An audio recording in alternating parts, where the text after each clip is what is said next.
గాని కొన్ని గ్రంథాల రూపేణా లేదు రాతి మీద శాసన రూపేణా చేస్తారు. ఆ శాసనాలు కూడా కొందరు పెద్దలు ఏం చెప్తారంటే ఇక్కడ పడిపోయిన రాళ్లలో ఉందని కొందరు చెప్తారు.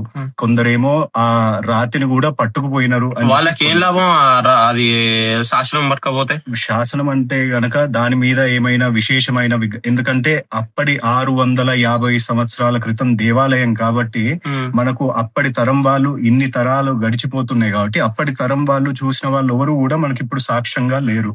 దాని మీద ఏమైనా విలువైనటువంటి మూర్తి విగ్రహాలు చెక్కి పెట్టడం గాని లేదు అని అంటే గనక దానికి సంబంధించినది ఏదో వారికి అందులో ఏం అవుపించినదో కావచ్చు.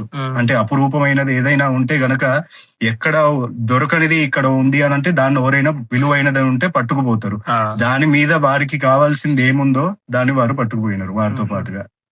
ఇక్కడ చూస్తే గనక మనకు ప్రతి ఒక్క 12 మంది ఆల్వార్లు అంటే వైష్ణవ సాంప్రదాయాన్ని ఏంటంటే గనక మనకు లోకానికి తీసుకొచ్చిన వాళ్ళు ఎవరంటే గనక 12 మంది ఆల్వార్లు. ఆ ఆల్వార్లలో కూడా 12 మంది ఉండవలసిన వాళ్ళు కూడా ఇప్పుడు మనకు 2 అందులో భిన్నమైన మూర్తులే మనకు దర్శిస్తున్నాయి. మీరు చూస్తే గనక అక్కడ 2 ఆల్వార్లు భిన్నమై మనకు అవుపిస్తున్నారు. ఆ మూర్తులను కూడా వారు పట్టుకోవడం జరిగినది.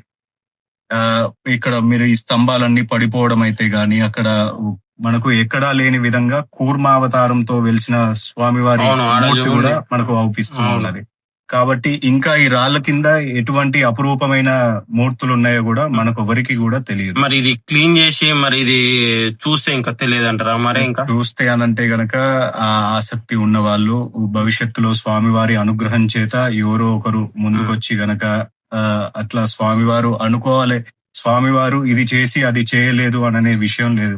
స్వామివారు అనుకోవాలే గాని మనోటి వాళ్ళని ఎవరో ఒకరిని ముందు నిలబెట్టి స్వామివారు ఏదైనా చేయగలుగుతారు. కాబట్టి ఆ తరుణం కోసం మనందరం కూడా వేచి చూడాల్సింది. ఓకే. జై శ్రీమన్నారాయణ.